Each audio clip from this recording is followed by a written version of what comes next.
नमस्कार, जय जोहार। मैं डीपी शर्मा आप सबका अभिनंदन और स्वागत करता हूं। आज के सेशन में आज मैं आप सबको बताऊंगा कि जो आदिवासी धर्म कोड है, ये ऑलरेडी जनगणना में इसका नाम था। जनगणना की जाती थी तो उस टाइम भी आदिवासी धर्म कोड का नाम था। किस समय क्या नाम था और कब चेंज हुआ और कब इसे हटाया और किसने हटाया, ये सारे बिंदु आज मैं डिस्कशन आपके साथ में करूंगा। और जैसा कि आप सबको पता है, ये चैनल ट्राइब फैक्ट फाइंडर आदिवासियों में जन जागृति का काम कर रहा है। और आपको पता है, एकता में बहुत बड़ी शक्ति होती है, इसलिए जहां मंच बड़ा होता है उसकी आवाज हमेशा जरूर सुनी जाती है। यदि आप पहली बार आए हो तो चैनल को सब्सक्राइब कर लेना और वीडियो सब तक शेयर करना। ऐसी जानकारी लाया हूं, सबकी कुंडली खोल देगी। देखो, धर्म कोड की कुंडली पूरी खुलती है। कैसे खुलती है जरा गौर से देखिए। जैसा कि आप सबको पता है, आदिवासी यानी इस धरती के सबसे प्राचीन जो निवासी हैं उनको बोलते हैं। शुरू से जो यहाँ निवास करते आ रहे हैं उनको हम लोग आदिवासी के नाम से जानते हैं। इसमें तो कोई अतिशयोक्ति नहीं है, आदिवासी के नाम से इनको जाना जाता है। व्यवस्थित क्रम में देखा जाए, यूं तो जनगणना का आइडिया जरूर मिलता है। ऐसे में पता चलता है महात्मा बुद्ध और गौतम के टाइम भी इस देश के अंदर 2 करोड़ के आसपास आबादी थी। और ऐसे मगध क्षेत्र में पता चलता है कि लगभग 13 लाख की आबादी थी। ऐसे तो हमें पता चलता आ रहा है, कई ग्रंथों से पता चलता है। अबुल फजल में पता चलता है कि जनगणना होती थी। हमारे राजस्थान में मोहनोत नरसिंह ख्यात है, उसके अंदर पता चलता है कि जनगणना होती थी। लेकिन यहाँ जो ब्रिटिश गवर्नमेंट चल रही थी, सन 1871-72 के अंदर प्रोग्राम आया था लॉर्ड मेयो का। प्लाउडेन नामक एक व्यक्ति था, तब यहाँ पहली बार जनगणना का प्रोग्राम रखा गया। जब जनगणना भारत के अंदर हुई तो उस टाइम हमारे इस आदिवासी धर्म के लिए एक नया नाम जो है वो यहाँ पर तय किया गया। ये कुछ इंग्लिश के नाम है, जैसा कि आप सब देखेंगे। यहाँ इंग्लिश में ये लोग किस नाम से इनको जानते थे। सन 1871 में ये एबोरिजिन के नाम से इनको जाना जाता था। एबोरिजिन या जिन दोनों तरीके से बोलते हैं, अलग अलग टोन है सबका, इंग्लिश भी कई भांत की है। और फिर 1881 में भी इसको इसी अबोरिजिनल के नाम से जाना गया। 1891 में इसको एबोरिजिनल के नाम से ही जाना गया। और 1901 में इसी आदिवासी धर्म को एनिमिस्ट के नाम से जाना गया। और 1921 में इसे एनिमिस्ट के नाम से ही जाना गया। और 1931 के अंदर पहली बार जातिगत जनगणना अलग से और की गई थी और ट्राइबल रिलीजन के नाम से जाना गया। और 1941 के अंदर इसको ट्राइब्स के नाम से जाना गया। यानी ये तो है आपके सामने अंग्रेजों के पूरे दस्तावेज। आप संभालोगे, पूरी कुंडली यदि खुलती है तो आपको पता चलता है कि 1871 से लेकर 1941 तक तो ये अलग अलग तरीके से नाम रखे गए थे। 1951 वाली जनगणना में भी धर्म कोड था, मैं आपको बताऊंगा, उसकी भी अपनी चर्चा करेंगे, चिंता न करें। इधर ये जो है ना, ये पूरी कुंडली है कि ये जो एबोरिजिनिस जो है या आदिवासी, इनको ये आदिवासी है, इन सब का मतलब आदिवासी निकल कर आता है। आप हर तरीके से देखो, ट्राइबल का मतलब जरूर आप जनजाति कर सकते हो, ट्राइबल का मतलब जनजाति निकल जाता है, इसका मतलब आदिवासी होता है इंग्लिश के अंदर।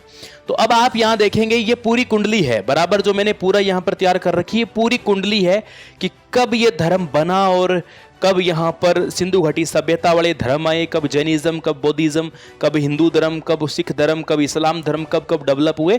सारे धर्मों की इसके अंदर पूरी कुंडली खुली हुई है। और इधर बराबर में जो व्यक्ति आप यहाँ देख रहे हो, इस व्यक्ति का नाम है लॉर्ड मेयो। ये व्यक्ति भारत का वो पहला व्यक्ति है जिसके काल में भारत में जनगणना हुई। एक पद होता था अंग्रेजों के टाइम में जिसको हम लोग यहाँ पर वायसराय के नाम से जानते थे। और ये हमारे भारत में वायसराय के पद पे काम करता था। और इसके टाइम और एक व्यक्ति था, एक मंत्री था, यानी इनका एक बहुत बड़ा अधिकारी कह सकते हैं, जिसका नाम प्लाउडेन नाम था। तो प्लाउडेन नामक व्यक्ति ने ये सारी जनगणना का काम करवाया था। आप देखिए, आपके इस आदिवासी धर्म का नाम शुरू के अंदर किस प्रकार से हुआ करता था। इस टाइम भी एक वजह थी, इन सब को नाम ये देने की एक वजह थी, रीजन है। आप ये बात जानकर आपका दिल गदगद हो जाएगा, क्योंकि हमारे आदिवासी सूरवीर योद्धा जो थे वो लगातार मैदान में काम कर रहे थे। टांटिया मामा, बिरसा मुंडा, हैं तुलसी भील, प्रेम भील, तेजा भील, ऐसे न जाने सैकड़ों ऐसे योद्धा थे, सैकड़ों ऐसे भील व्यक्ति थे जिन्होंने अपना अमूल्य योगदान दिया था हमारी क्रांति के अंदर। इन अंग्रेजों की नाक में दम करके छोड़ दिया था, इन अंग्रेजों को इतना कमजोर करने की कोशिश करती थी और इनको ये बता दिया था कि आदिवासी भी कोई वीर होते हैं, योद्धा होते हैं। ये साबित हमारे योद्धाओं ने किया। तब इनका ध्यान इस तरफ आकर्षित हुआ, बोले यहाँ पर ट्राइबल्स भी रहते हैं, आदिवासी भी रहते हैं, इनकी मांग नहीं मानी तो ये कुछ भी करने को तैयार हो जाते हैं और ये अपनी बात पर जब अड़ जाए, अपनी जिद पर आ जाए तो फिर उस काम को पूरा करके ही मानते हैं। तो ये अंग्रेजों को समझ में आ गया था। तब अंग्रेजों ने इनकी जनगणना को अच्छे तरीके से करवाया था। आओ अब आपने देखते हैं कि जब इंडिया में ये सब पूरा सिस्टम आया, ये बात 1951 की है, जब यहाँ पर जनगणना होती थी तो इस प्रकार का एक कॉलम तैयार होता था। ये 1951 के आसपास का है। आज़ाद भारत का जो कॉलम था ना, जब जनगणना की जा रही थी, तो उस टाइम एक रूल था। उस रूल को मैं आप सबके सामने डिफाइन कर रहा हूँ, उस रूल को मैं आप सबके सामने प्रस्तुत कर रहा हूँ। ये बात है सन 1951 की, आप देख सकते हो 1951 की चर्चा कर रहा हूँ। ट्राइब कॉलम जो था, यानी जो अपने जनजातीय का कॉलम था, वो 9 नंबर कॉलम था। 9 नंबर कॉलम जो था वो ट्राइब का कॉलम था। पहला कॉलम था यहाँ पर हिंदू के नाम से। जब जनगणना होती थी कि कोई व्यक्ति है वो उसको किस धर्म में गिना जाए, तो पहला धर्म था हिंदू। मैं हमेशा लोगों को कहता हूँ, सबको कहता हूँ, आप हिंदू हिंदू करने तो लग गए। हिंदू धर्म वास्तव में कोई धर्म है ही नहीं। हिंदू कोई धर्म नहीं है, कल्चर का नाम है। यानी हिंदू को आप कल्चर कह सकते हो। धर्म तो वास्तव में देखा जाए तो ये सनातन धर्म है। हो सकता है इस बात से किसी को मिर्ची लग सकती है, कई बोलेंगे सर आप ये क्या बोल रहे हो, कई कुछ भी कह सकते हैं।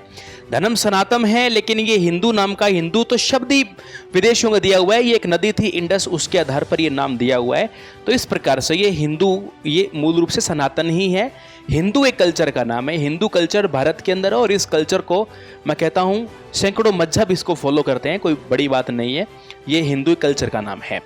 2 नंबर पर धर्म आता है, इसका नाम 2 नंबर कॉलम था। ये इस्लाम धर्म का कॉलम 2 नंबर पे था। क्रिश्चियन की बात करते हैं, 3 नंबर पर क्रिश्चियन का कॉलम था। 4 नंबर पर सिखिज्म का कॉलम था। ये भी लेटेस्ट नए धर्मों में से माना जाता है। आपको पता हो 1469 के अंदर, 69 के अंदर गुरु नानक देव जी का जन्म हुआ था। तो ये तो बहुत लेटेस्ट धर्मों में से आता है, 500 साल पुराना। जैन धर्म की बात करें तो ये भी काफी पुराना धर्म है, हिंदू धर्म के साथ का ही धर्म है। पारसी धर्म 6 नंबर कॉलम आता था। बुद्धिस्ट का 7 नंबर पर आता था। इसका साहित्य बहुत अच्छा है, बुद्ध धर्म का साहित्य। बहुत सारे जो आगे चलकर ये जो ब्राह्मण हुए, बहुत सारे ब्राह्मण अलग अलग प्रकार के विद्वान हुए, उन्होंने ये बुद्ध के बहुत सारे ग्रंथों को कॉपी भी किया है, शंकराचार्य जैसों ने। इसके बाद जय की बात करेंगे तो 8 नंबर पे आता है। और फिर ट्राइब, ट्राइब का सीधा सा मतलब होता है जनजाति। ट्राइब का मतलब सीधा सा होता है जनजाति या ट्राइब। अब हुआ क्या, ये बात है सन 1961 की। अब आप सोचिए, पंडित जवाहरलाल नेहरू का काल है। ये पंडित जवाहरलाल नेहरू, कांग्रेस की सरकार है, कांग्रेस की सरकार है, तो गड़बड़ तो सारी उन्होंने की है। उनके कुछ नेता ही ऐसे इस टाइप के भ्रष्ट नेता रहे हैं जिन्होंने इस प्रकार से इसको हटाना उचित समझा है यहाँ पर। अब यहाँ पर एक शब्द ऐड कर दिया, अदर। अदर का क्या मतलब होता है? अदर का मतलब तो अन्य होता है। अन्य में तो कुछ भी जोड़ दो, अन्य में तो आप तूफान सिंह जोड़ दो, उसका क्या मतलब होता है? अन्य का कोई मतलब थोड़ी होता है। ट्राइब का मतलब जनजाति है, ट्राइब से कोई दिक्कत नहीं है। ट्राइब जनजाति होती है और ये आदिवासी अपने आप को ट्राइब ही मानते हैं, उसमें कोई डाउट नहीं है। लेकिन अन्य शब्द आप सोचो, आपके कोई भी धर्म है, कोई भी आपकी आस्था है, मान लो इस्लाम है, आपको इस्लाम से हटा के बोलते आप अन्य हो। क्यों भाई? अन्य का क्या मतलब होता है? जो नाम है वो दिया जाएगा ना। कहाँ बुरा था? आप 10 कर देते ना। ट्राइब है, ट्राइब को ट्राइब रख लो, दिक्कत कहाँ है? 10वां कॉलम बना दो। हाँ, और क्या हो सकता है? और जैन बौद्ध को साथ कर दो, और तो क्या ज्यादा आपको लगता है? तो वो साथ साथ में इनका लिटरेचर डेवलप हुआ, साथ साथ कर दो। तो अदर नाम से भी प्रॉब्लम होती है, धार्मिक भावनाओं को भी ठेस पहुंची है, ये बात गलत है। अब इसमें एक बात और है, 2011 के अंदर इन्होंने किया क्या? देखो, अन्य धर्म का नाम लिखना था और कोड नंबर ही हटा दिया। सिर्फ अन्य धर्म लिखना था, अदर। भाई इनके अलावा कोई भी आप धर्म को फॉलो करते हो, कोई मजहब संप्रदाय को करते हो, तो उसको अन्य में मान लेंगे। चलो ठीक है, मान लेंगे। अनुसूचित जाति यानी एससी जो है, यहाँ पर शेड्यूल कास्ट बोलते हैं इसको। शेड्यूल कास्ट जो है, जैसे वो हिंदुओं में भी होती है वो सिखों में भी होती है, बौद्ध में होती है और अन्य भी सारे धर्मों में होती है। ये कोई भी धर्म के अंदर यदि कोई शेड्यूल कास्ट है तो वो अनुसूचित जाति के अंदर इस प्रकार से मानी जाएगी, जैसे रेगर है, इसी प्रकार से बहुत सारी है। अनुसूचित जनजाति, जनजाति का तो मतलब ये ट्राइब से ही होता है, सीधा सीधा ट्राइब से ही लगाया जाता है। अब ट्राइब को एसटी भी बोला जाता है। एसटी का मतलब होता है शेड्यूल ट्राइब। किसी भी धर्म में हो सकते हैं, ये बात भी चलो ठीक है लगी इनकी, लेकिन आपका तर्क ठीक था, आप जो दे रहे हो वो तर्क ठीक ठाक है, लेकिन इससे आदिवासी भाइयों की भावनाओं को ठेस पहुंची, क्योंकि इनको ये अपने आप का धर्म ट्राइब धर्म मानते हैं, जनजाति मानते हैं, तो इस हिसाब से इनको देना चाहिए था। और ये जो पहले से व्यवस्था थी, जब आप सोचो इन अंग्रेजों ने इस व्यवस्था को बंद नहीं किया तो भैया बाद में क्या जरूरत पड़ेगी इस व्यवस्था को। जब अंग्रेज जो बाहर से आए हैं वो लोग इस व्यवस्था को साथ लेकर चल रहे हैं, तो भैया तुम्हें यहाँ के नेताओं को इसको साथ लेकर चलने के लिए क्या दिक्कत थी। तो साथियों, जिस प्रकार से आप लोग मेहनत कर रहे हो, राजकुमार जी रोज जैसे कई युवा नेता, कई विधायक, कई सांसद इसके लिए जो प्रयास कर रहे हैं, आप सबका प्रयास, हम सबका प्रयास इसमें रंग लाएगा। बस आदिवासी भाइयों को एक होने की आवश्यकता है। ये मंच आप सबके बीच में एक यूनिटी का काम कर रहा है, जन जागृति का काम कर रहा है। इस मंच को ऊंचाई देना आपके हाथ में है। चैनल को सब्सक्राइब कर लेना है। देख के आ रहे हो मेरी तरफ, चैनल को सब्सक्राइब करना है, आपको सब्सक्राइब कर लेना, ताकि कोई भी महत्वपूर्ण वीडियो आपके पास आए, जानकारी आए, आपके पास सबसे पहले आए।